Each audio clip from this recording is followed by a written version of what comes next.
এই ভিডিওটিতে আমি ক্লাস 12 কেমিস্ট্রির চ্যাপ্টার নাম্বার 1 সলিড স্টেট বা কঠিন অবস্থার ইনপারফেকশন ইন সলিড বা কঠিন পদার্থত ত্ৰুটিৰ বিষয়ে আলোচনা কৰিম। ইনপাৰফেকশন ইন সলিড বা কঠিন পদাৰ্থৰ ত্ৰুটি বুলিলে সাধাৰণতে সলিড সাবস্টেন্স এটাৰ বা কঠিন পদাৰ্থ এটাৰ ক্ৰিস্টাল লেটিসৰ যেটো এৰেঞ্জমেন্ট আছে বা সজ্জা আছে তাৰ আদৰ্শ সজ্জা বা আইডিয়াল যেটো এৰেঞ্জমেন্ট আছে তাতকে যদি কিছু বেলেগ বা অনিয়মীয় হয় তেনেহলে এটা কঠিন পদাৰ্থৰ ত্ৰুটি বা ইনপাৰফেকশন ইন সলিড বুলি কোৱা হয়। জেনাৰেলি ক্ৰিস্টালাইজেশন প্ৰসেসটো যদি খুব বেগেৰে বা মধ্যমীয়া বেগেৰে সংঘটিত হয় তেনেহলে তাত এই ক্ৰিস্টালটোত কিছুমান ডিফেক্ট দেখিবলৈ পোৱা যায়। সাধাৰণতে কঠিন পদাৰ্থ বা সলিড সাবস্টেন্সবোৰ কিছুমান সৰু সৰু ক্ৰিস্টালৰ সমষ্টি হয় আৰু এই সৰু সৰু ক্ৰিস্টালবোৰতে এনে ধৰণৰ ডিফেক্ট বা ত্ৰুটি থাকে। ক্ৰিস্টালৰ ত্ৰুটি বা ডিফেক্ট প্ৰধানতে আমি দুটা ভাগত ভাগ কৰিব পাৰোঁ। এটা হৈছে বিন্দু ত্ৰুটি বা পয়েন্ট ডিফেক্ট আৰু ৰেখা ত্ৰুটি বা লাইন ডিফেক্ট বুলি কোৱা হয়। পয়েন্ট ডিফেক্ট হৈছে এটা ক্ৰিস্টালৰ এটা বিন্দু বা পৰমাণু এটা পয়েন্ট বা তাত থকা এটমছৰ যেটো এৰেঞ্জমেন্ট আছে এই এৰেঞ্জমেন্টৰ যদি হয়তো ব্যতিক্ৰম ঘটে তেনেহলে তাক বিন্দু ত্ৰুটি বুলি কোৱা হয়। আৰু লাইন ডিফেক্ট বুলিলে লেটিসটো এটা শাৰীত বা এটা ৰোত থকা পাৰ্টিকলছ বা কণাবোৰৰ সজ্জা তাৰ আইডিয়াল এৰেঞ্জমেন্ট বা আদৰ্শ সজ্জাতকে যদি কিছু বেলেগ হয় তেনেহলে তাক ৰেখা ত্ৰুটি বুলি কোৱা হয়। আমি ইয়াত পয়েন্ট ডিফেক্ট বা বিন্দু ত্ৰুটিৰ বিষয়ে আলোচনা কৰিম। পয়েন্ট ডিফেক্ট বা বিন্দু ত্ৰুটিক তিনিটা ভাগত ভাগ কৰিব পাৰি। Number 1 stoichiometric defect, number 2 impurity defect বা অশুদ্ধি ত্রুটি, নাম্বার 3 নন স্টকিওমেট্রিক ডিফেক্ট। এটা প্রথমত আমি চাম স্টকিওমেট্রিক ডিফেক্ট। স্টকিওমেট্রিক ডিফেক্ট হল এনে এক ধৰণৰ পয়েন্ট ডিফেক্ট বা বিন্দু ত্ৰুটি যাৰ ফলত সাবস্টেন্সটো বা পদাৰ্থটোৰ স্টকিওমেট্ৰি সলনি নহয়। এইবোৰক আমি আভ্যন্তৰীণ ত্ৰুটি বা তাপগতীয় ত্ৰুটি বা ইন্ট্ৰিনসিক অৰ থাৰ্মোডাইনামিক ডিফেক্ট বুলি কোৱা হয়। স্টকিওমেট্ৰিক ডিফেক্ট হলে সেই যৌগটো স্টকিওমেট্ৰিৰ সলনি নহয়। ইয়াৰ অৰ্থটো এইটোৱে যে যিকোনো এটা যৌগ আমি যদি লওঁ তাত থকা মৌলবোৰ এটা নিৰ্দিষ্ট অনুপাতত থাকে। গতিকে এনে ধৰণৰ ডিফেক্টৰ ফলত সেই যৌগটোত থকা মৌলবোৰ যিটো অনুপাতত থাকে সেই অনুপাতৰ কোনো তাৰতম্য নহয়। সাধাৰণতে নন আয়নিক কঠিন পদাৰ্থবোৰৰ বাহিৰে আন যিবোৰ নেকি আমাৰ সলিড সাবস্টেন্স বা কঠিন পদাৰ্থ আছে তাত সাধাৰণতে দুই ধৰণৰ স্টকিওমেট্ৰিক ডিফেক্ট দেখিবলৈ পোৱা যায়। এটা হৈছে অনাধিকৃত ত্ৰুটি বা ভ্যাকেন্সি ডিফেক্ট, আনটো হৈছে অন্তৰ্বৰ্তী ত্ৰুটি বা ইন্টাৰস্টিচিয়েল ডিফেক্ট বুলি কোৱা হয়। এতিয়া প্ৰথমতে আমি চাওঁ ভ্যাকেন্সি ডিফেক্ট বা অনধিকৃত ত্ৰুটি বুলিলে আমি কি বুজো। লেটিস এটাৰ কোনো এটা স্থান যদি খালি থাকে, অৰ্থাৎ যিটো স্থানত সেই পাৰ্টিকুলাৰ এটা কণা পাৰ্টিকল থাকিব লাগিছিল নাথাকি যদি সেই স্থান ইয়াত আমি চিত্ৰত দেখিবলৈ পাইছো যদি খালি থাকে তেনেহলে এনে ধৰণৰ ত্ৰুটিক সেই ক্ৰিস্টালটো ভ্যাকেন্সি ডিফেক্ট বা অনধিকৃত ত্ৰুটি বুলি কোৱা হয়। এই এনে ধৰণৰ ডিফেক্ট বা ত্ৰুটিৰ ফলত সেই সাবস্টেন্সটোৰ যেটো ডেন্সিটি আছে বা ঘনত্ব আছে ঘনত্ব কমি যায়। আৰু এনে ধৰণৰ ডিফেক্ট বা ত্ৰুটি সাধাৰণতে সেই কোনো এটা সাবস্টেন্সক যদি আমি বা পদাৰ্থ এটাক যদি উত্তাপিত কৰো তেনেহলে এনে ধৰণৰ ডিফেক্ট দেখিবলৈ পোৱা যায়। এতিয়া আমি চাম ইন্টাৰস্টিচিয়াল ডিফেক্ট বুলিলে আমি কি বুজো। লেটিস এটাত থকা পাৰ্টিকলসবোৰে লেটিসটোৰ নিৰ্দিষ্ট স্থানত নাথাকি মাজত যদি সোমাই থাকে, কৰবাত যদি তাৰ মাজত এই চিত্ৰত আমি দেখিবলৈ পাইছো যদি নিৰ্দিষ্ট স্থানবোৰত নাথাকি তাৰ মাজত যদি সোমাই থাকে কৰবাত সেই পাৰ্টিকলসবোৰ তেনেহলে সেই ক্ৰিস্টালটোৰ অন্তৰ্বৰ্তী ত্ৰুটি বা ইন্টাৰস্টিচিয়াল ডিফেক্ট বুলি কোৱা হয়। এনে ধৰণৰ ডিফেক্ট বা ত্ৰুটিৰ ফলত সেই সাবস্টেন্সটো বা পদাৰ্থটোৰ সাধাৰণতে ঘনত্ব বাঢ়ি যায়। এতিয়া চাম আমি ডিফেক্ট ইন আয়নিক কম্পাউন্ড, আয়নীয় যৌগত থকা ত্ৰুটি। আয়নীয় যৌগবোৰৰ ক্ষেত্ৰত সাধাৰণতে আমি ফ্ৰেঙ্কেল ত্ৰুটি আৰু শৰ্টকি ত্ৰুটি, ফ্ৰেঙ্কেল ডিফেক্ট বা শৰ্টকি ডিফেক্ট আমি দেখা পাওঁ। এতিয়া প্ৰথমত চাওঁ ফ্ৰেঙ্কেল ত্ৰুটি বা ফ্ৰেঙ্কেল ডিফেক্ট বুলিলে আমি কি বুজো। লেটিস এটাত থকা সৰু আয়ন তাৰ সাধাৰণ স্থানৰ পৰা যদি বিচ্যুতি হৈ তাৰ অন্তৰ্বৰ্তী তাৰ ইণ্টাৰষ্টিচিয়েল চাইটছবোৰত যদি সোমাই পৰে তেনেহ'লে তেনেধৰণৰ ত্ৰুটি বা ডিফেক্টক আমি ফ্ৰেংকেল ত্ৰুটি বুলি কওঁ। ইয়াত সাধাৰণতে যেতিয়া নেকি সৰু আয়নৰ কথা কৈছো, এই সৰু আয়নবোৰ সাধাৰণতে কেটায়ন হয়। আমি ইয়াত চিত্ৰত পজিটিভ আয়ন এণ্ড নেগেটিভ আয়ন দেখিবলৈ পাইছো। এতিয়া এই ফ্ৰেংকেল ত্ৰুটি বা ফ্ৰেংকেল ডিফেক্ট যদি হয় তেনেহ'লে এই লেটিছটোত থকা কেটায়নবোৰ তাৰ সাধাৰণ স্থানৰ পৰা যদি য'ত থাকিব লাগিছে তাৰ পৰা বিচ্যুতি হৈ যদি অন্তৰ্বৰ্তী স্থান বা ইণ্টাৰষ্টিচিয়েল যদি চাইটছত যদি সি গৈ সোমাই পৰে তেনেহ'লে এনেধৰণৰ ডিফেক্টক আমি ফ্ৰেংকেল ত্ৰুটি বুলি কওঁ। ইয়াৰ ফলত সৰু আয়নটোৰ যিটো মূল স্থান আছিল সেই মূল স্থানটো খালী হৈ পৰে, গতিকে তাত এটা ভেকেঞ্চি ডিফেক্ট আমি পাম, অনধিকৃত ত্ৰুটি এটা পাম, আৰু এই আয়নটোৱে দখল কৰা স্থানটোত আমি অন্তৰ্বৰ্তী ত্ৰুটি বা ইণ্টাৰষ্টিচিয়েল ডিফেক্ট আমি পাম। এই ত্ৰুটিয়ে কোনো এটা বা এই এনেধৰণৰ ডিফেক্টে কোনো এটা সলিড সাবষ্টেন্স বা কঠিন পদাৰ্থৰ ঘনত ডেন্সিটিৰ কোনো ধৰণৰ পৰিৱৰ্তন নঘটায়, আৰু যিবোৰ আয়নিক কম্পাউণ্ডত কেটায়ন আৰু এনায়নৰ আকাৰৰ পাৰ্থক্য বহুত বেছি হয়, সেইবোৰত সাধাৰণতে এই ফ্ৰেংকেল ডিফেক্ট বা ফ্ৰেংকেল ত্ৰুটি দেখিবলৈ পোৱা যায়। For example, zinc sulphide, silver chloride, silver bromide আৰু চিলভাৰ আয়ডাইড এইবোৰে ফ্ৰেংকেল ডিফেক্ট বা ফ্ৰেংকেল ত্ৰুটি দেখুৱায়। এতিয়া আমি চাম শৰ্টকি ডিফেক্ট বা শৰ্টকি ত্ৰুটি বুলিলে কি বুজো। যেতিয়া সমসংখ্যক কেটায়ন আৰু এনায়ন লেটিছটোৱে হেৰুৱায় তেতিয়া শৰ্টকি ত্ৰুটি বা শৰ্টকি ডিফেক্টৰ সৃষ্টি হয়। আয়নীয় যৌগত এই ত্ৰুটি এক প্ৰকাৰ ভেকেঞ্চি ডিফেক্ট বা অনধিকৃত ত্ৰুটি হয়। আমি এই চিত্ৰত দেখিলে আমি গম পাই আছো, সমসংখ্যক কেটায়ন আৰু সমসংখ্যক এনায়ন যেতিয়া এটা ক্ৰিষ্টেলে হেৰুৱায়, সেই যিটো স্থানত সেই পাৰ্টিকলছ কেইটা আছিল, আয়ন কেইটা আছিল, তাত খালী স্থানৰ সৃষ্টি কৰিছে, গতিকে ইয়াত ভেকেঞ্চি ডিফেক্টৰ সৃষ্টি হ'ব। এই ত্ৰুটিৰ ফলত বা এই ডিফেক্টৰ ফলত সাবষ্টেন্সটো বা পদাৰ্থটোৰ সাধাৰণতে ডেন্সিটি কমে। যিবোৰ আয়নীয় যৌগৰ কেটায়ন আৰু এনায়নৰ সাইজ বা আকাৰ প্ৰায় সমান হয়, সেইবোৰ কম্পাউণ্ড বা যৌগত সাধাৰণতে শৰ্টকি ডিফেক্ট বা শৰ্টকি ত্ৰুটি দেখা যায়। For example, sodium chloride, potassium chloride etcetera. ইয়াৰ ভিতৰত চিলভাৰ ব্ৰমাইডে সাধাৰণতে ফ্ৰেংকেল ডিফেক্ট আৰু শৰ্টকি ডিফেক্ট দুয়োটাই দেখুৱায়। আমি চাম ইম্পিউৰিটি ডিফেক্ট বা অশুদ্ধি ত্ৰুটি বুলিলে কি বুজো। সাধাৰণতে বাহ্যিক কোনো পৰমাণু বা আয়ন, ফৰেইন কোনো এটম বা আয়ন ক্ৰিষ্টেল লেটিছটোত থকা এটম বা আয়ন বা পৰমাণু বা আয়নক আঁতৰাই সেই স্থান যদি অধিকাৰ কৰে, নাইবা ক্ৰিষ্টেলত থকা খালী অন্তৰ্বৰ্তী স্থান ইণ্টাৰষ্টিচিয়েল চাইটছবোৰ যদি অধিকাৰ কৰে, আৰু ইয়াৰ ফলত যদি যিটো ডিফেক্ট বা ত্ৰুটিৰ সৃষ্টি হ'ব তাকে আমি ইম্পিউৰিটি ডিফেক্ট বা অশুদ্ধি ত্ৰুটি বুলি কওঁ। এতিয়া এটা উদাহৰণৰ সহায়ত আমি বুজিবলৈ চেষ্টা কৰোঁ।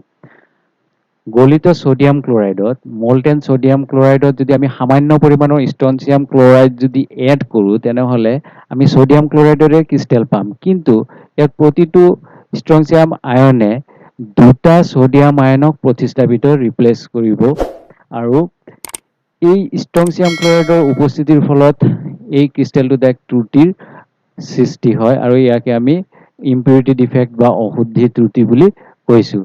কিন্তু ইয়াত আমি ভালদৰে যদি মন কৰোঁ তেনেহ'লে দেখিবলৈ পোৱা যায় যিমানটা ইয়াত ষ্ট্ৰনচিয়াম এটা ক্ৰিষ্টেলত, সিমানটাই ইয়াত ভেকেঞ্চি ডিফেক্টৰ বা অনধিকৃত ত্ৰুটিৰো সৃষ্টি হ'ব। এতিয়া ইণ্টাৰষ্টিচিয়েল বা অন্তৰ্বৰ্তী স্থানত কোনো বাহ্যিক কোনো পৰমাণু বা আয়ন সোমায়ো ইম্পিউৰিটি ডিফেক্ট বা অশুদ্ধি ত্ৰুটি সৃষ্টি কৰিব পাৰে। তাৰ এটা উদাহৰণ হৈছে ষ্টেইনলেছ ষ্টীল। এতিয়া আমি চাম নন ষ্টকিঅমেট্ৰিক ডিফেক্ট বা অনাষ্টকিঅমেট্ৰিক ত্ৰুটি বুলিলে আমি কি বুজো। বহুতো অজৈব যৌগ বা ইনঅৰ্গেনিক কম্পাউণ্ডৰ ক্ৰিষ্টেল আছে য'ত কিছুমান ইম্পিউৰিটিজ বা অশুদ্ধি থকাৰ বাবে এই ক্ৰিষ্টেলত থকা কনষ্টিটিউয়েণ্ট পাৰ্টিকলছবোৰ ষ্টকিঅমেট্ৰিক ৰেচিঅ'ত বা যৌগত থকা মৌলবোৰৰ মাজত পূৰ্ণ সংখ্যাৰ অনুপাতত নাথাকে। এই নন ষ্টকিঅমেট্ৰিক ডিফেক্ট সাধাৰণতে দুই ধৰণৰ আমি ইয়াত পাওঁ। এটা হৈছে মেটেল এক্সেছ ডিফেক্ট আৰু আনটো হৈছে মেটেল ডিফিচিয়েঞ্চি ডিফেক্ট। ধাতু মাত্ৰাধিক্য ত্ৰুটি বুলি কোৱা হয় মেটেল এক্সেছ ডিফেক্ট, আৰু এটা হৈছে ধাতু ন্যূনতা ত্ৰুটি বুলি কোৱা হয়। এতিয়া প্ৰথমত আমি চাম ধাতু মাত্ৰাধিক ত্ৰুটি বা মেটেল এক্সেছ ডিফেক্ট বুলিলে আমি কি বুজো। ইয়াক বুজিবলৈ আমি এটা উদাহৰণৰ সহায়ত বুজিবলৈ চেষ্টা কৰোঁ। ছ'ডিয়াম ক্লৰাইড আৰু পটাছিয়াম ক্লৰাইডৰ দৰে ক্ষাৰ যিবোৰ নেকি বেছিক মেটেল আছে, মেটেল হেলাইডছ আছে, এইবোৰত সাধাৰণতে এই মেটেল এক্সেছ ডিফেক্ট বা ধাতু মাত্ৰাধিক ত্ৰুটি দেখিবলৈ পোৱা যায়। ইয়াৰ বাবে আমি ছ'ডিয়াম ক্লৰাইডটোকে লওঁ। এতিয়া আমি ছ'ডিয়ামৰ ভাস্প বা ছ'ডিয়াম ভেপাৰত যদি আমি এই ছ'ডিয়াম ক্লৰাইডক উত্তপ্ত কৰোঁ বা ইয়াক যদি হিট কৰোঁ, তেনেহ'লে ইয়াৰ তেতিয়া এই ছ'ডিয়াম ক্লৰাইডৰ ক্ৰিষ্টেলৰ পৃষ্ঠত কিছুমান ছ'ডিয়াম পৰমাণু জমা হ'ব আৰু এই ছ'ডিয়াম পৰমাণুটো ইয়াৰ পৃষ্ঠত অহাৰ লগে লগে ই ইলেক্ট্ৰন ত্যাগ কৰি এই ছ'ডিয়ামৰ আয়ন উৎপন্ন কৰিব। ইয়াৰ ফলত এতিয়া এই ছ'ডিয়াম ক্লৰাইডৰ যিটো আমাৰ ক্ৰিষ্টেল আছে, ক্ৰিষ্টেলত থকা এটা ক্লৰাইড আয়ন ক্ৰিষ্টেলটোৰ পৰা ওলাই আহি ছ'ডিয়াম আয়নৰ লগত লগ লাগি পৃষ্ঠত থকা ছ'ডিয়াম আয়নৰ লগত লগ লাগি ছ'ডিয়াম ক্লৰাইড প্ৰস্তুত কৰিব আৰু যিটো ইলেক্ট্ৰন ত্যাগ কৰিছিল ছ'ডিয়ামে, সেই ইলেক্ট্ৰনটো আহি এনায়নিক স্থানত আহি ইলেক্ট্ৰনটো সোমাই পৰিব। এই এনায়নিক স্থান য'ত নেকি আহি এই ইলেক্ট্ৰনটো সোমাইছে, এই স্থানটোক আমি এফ চেণ্টাৰ বুলি কওঁ। এতিয়া আমি চাম reason for colour of ionic crystal having metal excess defect. ধাতুৰ মাত্ৰাধিক ত্ৰুটি থকাৰ ফলত আয়নীয় ক্ৰিষ্টেলবোৰ ৰঙীন হোৱাৰ কাৰণ সাধাৰণতে মেটেল এক্সেছ ডিফেক্ট থকাৰ বাবে ক্ৰিষ্টেলটোত এটা এফ চেণ্টাৰ থাকে, আমি ইতিমধ্যে গম পাইছোঁ। গতিকে এই এফ চেণ্টাৰত থকা ইলেক্ট্ৰনটোৱে যেতিয়া নেকি দৃশ্যমান বা ভিজিবল যিটো লাইট আছে, লাইটৰ পৰা শক্তি আহৰণ কৰি এনাৰ্জি শোষণ কৰি এই ইলেক্ট্ৰনবোৰ গ্ৰাউণ্ড ষ্টেটৰ পৰা এক্সাইটেড ষ্টেটলৈ যাব। আকৌ সি পুনৰ এক্সাইটেড ষ্টেটৰ পৰা গ্ৰাউণ্ড ষ্টেট বা ভূমিষ্ঠ অৱস্থালৈ এই ইলেক্ট্ৰনবোৰ ঘূৰি আহিব আৰু এই সময়ত যেতিয়া নেকি ভূমিষ্ঠ অৱস্থাত বা গ্ৰাউণ্ড ষ্টেটলৈ ইলেক্ট্ৰনবোৰ ঘূৰি আহিব, সেই সময়ত সি শোষণ কৰা, এবজৰ্ব কৰা সেই এনাৰ্জিটোক সি ৰঙীন পোহৰ আকাৰে সি বিকিৰণ বা এমিট কৰিব। ইয়াৰ ফলত সেই ক্ৰিষ্টেলটোৰ এক বিশেষ ধৰণৰ ৰং দেখিবলৈ পোৱা যায়। এতিয়া আমি যদি ছ'ডিয়াম ক্লৰাইডৰ যদি উদাহৰণটো লওঁ, সাধাৰণতে দেখিবলৈ পোৱা যায় ছ'ডিয়াম ক্লৰাইডৰ ক্ৰিষ্টেলটো ৰং হালধীয়া হয়। গতিকে ছ'ডিয়াম ক্লৰাইডৰ ক্ৰিষ্টেলৰ ৰং হালধীয়া হোৱাৰ কাৰণটো হৈছে ছ'ডিয়াম ক্লৰাইডৰ ক্ৰিষ্টেলৰ এফ চেণ্টাৰত ইলেক্ট্ৰন থাকে আৰু এই ইলেক্ট্ৰনটোৱে ভিজিবল লাইট বা দৃশ্যমান পোহৰৰ পৰা শক্তি শোষণ কৰি সি গ্ৰাউণ্ড ষ্টেটৰ পৰা এক্সাইটেড ষ্টেটলৈ গুচি যাব, উত্তেজিত অৱস্থালৈ যাব। পুনৰ সি যেতিয়া গ্ৰাউণ্ড ষ্টেটলৈ ঘূৰি আহিব, ভূমিষ্ঠ অৱস্থালৈ ঘূৰি আহিব, সেই সময়ত সি প্ৰথমত যিখিনি শক্তি শোষণ কৰিছিল, সেই শক্তিখিনি সি পোহৰ আকাৰে ৰঙীন পোহৰ হিচাপে বিকিৰণ কৰিব। সেইবাবে ছ'ডিয়াম ক্লৰাইডৰ বৰণ হালধীয়া হোৱা দেখা যায়। ঠিক তেনেদৰে আমি লিথিয়াম ক্লৰাইডৰ ক্ৰিষ্টেলটোৰ ৰং সাধাৰণতে গুলপীয়া আৰু পটাছিয়ামৰ মাত্ৰাধিক ত্ৰুটি ঘটিলে পটাছিয়াম ক্লৰাইডৰ বৰণ বেঙুনীয়া হয়। ঠিক এইদৰে আমি ব্যাখ্যা কৰিব পাৰিম। এতিয়া আমি চাম metal excess defect due to the presence of extra cation at interstitial sites. অন্তৰ্বৰ্তী স্থানত অতিৰিক্ত কেটায়ন থকাৰ বাবে ধাতুৰ মাত্ৰাধিক ত্ৰুটি। এই ধৰণৰ ডিফেক্ট বা ত্ৰুটিৰ ফলত সাধাৰণতে অতিৰিক্ত যিটো কেটায়ন আছে, কেটায়নটোৱে ক্ৰিষ্টেলটোৰ অন্তৰ্বৰ্তী স্থান বা ইণ্টাৰষ্টিচিয়েল স্থান অধিকাৰ কৰে আৰু নিৰ্গত হোৱা ইলেক্ট্ৰনটোৱে কাষৰ অন্তৰ্বৰ্তী স্থান বা ইণ্টাৰষ্টিচিয়েল চাইটছ অধিকাৰ কৰে। চিত্ৰটোত দেখিলে আমি ভালকে বুজি পাম। এটা ক্ৰিষ্টেল যিটোত নেকি এ আৰু বি আয়ন আছে, এ পজিটিভ আয়ন আৰু বি নেগেটিভ আয়ন। এতিয়া যদি এটো হৈছে মেটেল আয়ন, গতিকে এতিয়া যদি এটা মেটেল আয়ন যদি ইয়াত সোমাই অশুদ্ধিৰ সৃষ্টি কৰে, তেনেহ'লে মেটেল আয়নটো আহি ইয়াৰ অন্তৰ্বৰ্তী স্থান বা ইণ্টাৰষ্টিচিয়েল চাইডত আহি সোমাব আৰু তাৰ লগত যিটো সেই মেটেল আয়নৰ লগত যিটো নেকি ইলেক্ট্ৰন এটা আছিল, অতিৰিক্ত ইলেক্ট্ৰন, এই ইলেক্ট্ৰনটোৱে আহি ইয়াৰ কাষৰ অন্তৰ্বৰ্তী স্থান বা ইণ্টাৰষ্টিচিয়েল চাইটত আহি সোমাব আৰু এনেধৰণৰ যিটো এটা ত্ৰুটি আমি পাম, এই ত্ৰুটিটো সাধাৰণতে অন্তৰ্বৰ্তী স্থানত অতিৰিক্ত কেটায়ন থকাৰ বাবে এনে মাত্ৰাধিক ত্ৰুটি ঘটিছে। এতিয়া এটা উদাহৰণ লওঁ জিংক অক্সাইডৰ। জিংক অক্সাইডৰ কালাৰ সাধাৰণ উষ্ণতাত জেনেৰেল ৰুম টেম্পাৰেচাৰত সাধাৰণতে বগা হয়, কিন্তু ইয়াক যদি আমি উত্তাপিত কৰোঁ তেনেহ'লে ইয়াৰ যিটো অক্সিজেন আছে ইয়াৰ অক্সিজেনটো হেৰুৱাই ইয়াৰ বৰণ হালধীয়া হৈ যায়। ইয়াৰ কাৰণটো হৈছে এই জিংক অক্সাইডক যেতিয়া আমি উত্তাপিত কৰিছো, জিংক আয়ন পাইছো, জিংকৰ এই আয়নটোৱে ধনাত্মক আয়নটোৱে পজিটিভ আয়নটোৱে ইয়াৰ ক্ৰিষ্টেলটোৰ ইণ্টাৰষ্টিচিয়েল ছাইট বা অন্তৰ্বৰ্তী স্থানত সোমাব আৰু ইয়াৰ কাষৰ ইণ্টাৰষ্টিচিয়েল ছাইট বা অন্তৰ্বৰ্তী স্থানত যি দুটা ইলেক্ট্ৰন ইয়াত ওলাইছে, এই ইলেক্ট্ৰন দুটাই অধিকাৰ কৰিব। এই ইলেক্ট্ৰন দুটাৰ থকাৰ ফলতে কি হ'ব, এই যেতিয়া নেকি জিংক অক্সাইডক আমি উত্তাপিত কৰোঁ তেতিয়া ইয়াৰ হালধীয়া ৰংটো পায়। যিদৰে এফ চেণ্টাৰৰ ইয়াৰ আগত আমি আলোচনা কৰিছিলোঁ, এফ চেণ্টাৰত থকা ইলেক্ট্ৰনৰ বাবে কিছুমান ক্ৰিষ্টেলৰ বিশেষ কিছুমান ৰং দেখিবলৈ পোৱা যায়, যেনেকৈ ছডিয়াম ক্লৰাইডৰ ক্ৰিষ্টেলৰ ৰং সাধাৰণতে হালধীয়া হয়। ঠিক একে ঘটনাও ইয়াত ঘটে। গতিকে এই অতিৰিক্ত জিংক 2+ কেটায়নে ক্ৰিষ্টেলৰ অন্তৰ্বৰ্তী স্থান বা ইণ্টাৰষ্টিচিয়েল স্থান অধিকাৰ কৰে আৰু ইয়াৰ যিটো ইলেক্ট্ৰন নিৰ্গত হৈছিল কাষৰ অন্তৰ্বৰ্তী স্থান বা ইণ্টাৰষ্টিচিয়েল স্থান অধিকাৰ কৰিছে।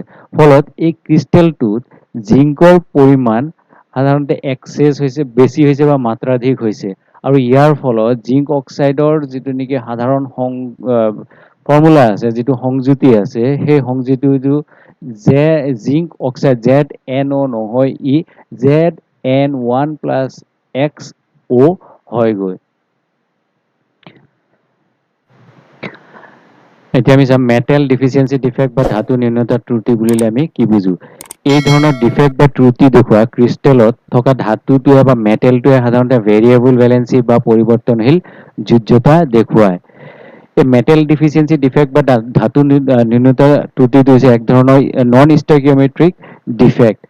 এই ত্ৰুটিত বা এই ডিফেক্টত ক্ৰিষ্টেলটোৰ কিছুমান স্থানৰ পৰা কেটায়ন আঁতৰি গ'লে ক্ৰিষ্টেলটোৰ সেই ধনাত্মক আধান পূৰাবলৈ সেই খালী স্থানত ক্ৰিষ্টেলটোত থকা মেটেলটো বা ধাতুটোৰ হায়াৰ অক্সিডেশ্যন ষ্টেট বা উচ্চ যোজ্যতা বিশিষ্ট সেই ধাতুটো বা মেটেলটো সোমায়। ইয়াক বুজিবলৈ আমি এটা এক্সাম্পলৰ সহায়ত অলপ বুজিবলৈ চেষ্টা কৰোঁ। ফেৰাছ অক্সাইড FeO, ফেৰাছ অক্সাইডৰ সাধাৰণ যিটো সংযুতি বা ফৰ্মুলা আছে FeO। যিহেতু ইয়াত নন ষ্টাইকিঅমেট্ৰিক ডিফেক্ট দেখিবলৈ পোৱা যায়, সেইবাবে ফেৰাছ অক্সাইডৰ যোনটো সাধাৰণ সংযুতি FeO, সেইটো আচলতে FeO নহয়, ই Fe0.95O, অৰ্থাৎ আইৰণ যিমান থাকিব লাগে তাতকৈ কিছু কম ইয়াত দেখিবলৈ পোৱা যায়। সেইবাবে এইটোক নন ষ্টাইকিঅমেট্ৰিক ডিফেক্ট বুলি কোৱা হয়। কিহৰ কাৰণে হয়, ফেৰাছ অক্সাইডৰ এই ক্ৰিষ্টেলটোত থকা আইৰণে ইয়াত +2 অক্সিডেশ্যন ষ্টেট দেখুৱাব, আৰু আমি জানো যে আইৰণে ভেৰিয়েবল ভেলেন্সি বা পৰিৱৰ্তনশীল যোজ্যতা দেখুৱায়, আৰু আইৰণে দেখুওৱা দুটা যোজ্যতা হৈছে +2 আৰু +3। এতিয়া কিবা কাৰণত এই ফেৰাছ অক্সাইডৰ এই ক্ৰিষ্টেলটোৰ পৰা যদি তিনিটা Fe2+ আয়ন যদি আঁতৰি যায়, তেনেহ'লে এই ক্ৰিষ্টেলটোত মুঠ 6 পজিটিভ চাৰ্জ বা 6 ধনাত্মক আধান কমি যাব, আৰু এই অভাৱ পূৰাবলৈ এই খালী স্থানটোত আইৰণৰ যিটো হায়াৰ অক্সিডেশ্যন ষ্টেট আছে, অৰ্থাৎ Fe3+ আয়ন ইয়াত আহি সোমাব। গতিকে ইয়াত মুঠ Fe3+ আয়ন লাগিব দুটা, কাৰণ দুটা যদি সোমায় তেনেহ'লে মুঠ ধনাত্মক আধান ইয়াত আহি সোমাব বা পজিটিভ চাৰ্জ আহি ইয়াত সোমাব 6, আৰু যিখিনি ধনাত্মক আধান বা পজিটিভ চাৰ্জৰ অভাৱ হৈছিল সেইখিনি পূৰাই দিব। কিন্তু দেখিবলৈ পোৱা যাব যে এই ফেৰাছ অক্সাইডৰ ক্ৰিষ্টেলটোত একচুৱেলি যিমানটা আইৰণ থাকিব লাগিছিল তাতকৈ কিছু ইয়াত কম থাকিব। ইয়াৰ ফলত এই ক্ৰিষ্টেলটোত এক ধৰণৰ ডিফেক্ট বা ত্ৰুটি দেখিবলৈ পোৱা যায়, আৰু এই ডিফেক্টটোকে কোৱা হয় মেটেল ডিফিচিয়েঞ্চি ডিফেক্ট বা ধাতু নিম্নতা ত্ৰুটি বুলি কোৱা হয়। আৰু সেইবাবে ফেৰাছ অক্সাইডৰ যিটো সংযুতি আছে বা ফৰ্মুলা আছে, এইটো সাধাৰণতে FeO সলনি একচুৱেলি Fe0.95O হয়। এইখিনি আছিল আজি আমাৰ আলোচনা কৰিবলগীয়া বিষয়বস্তু। ধন্যবাদ।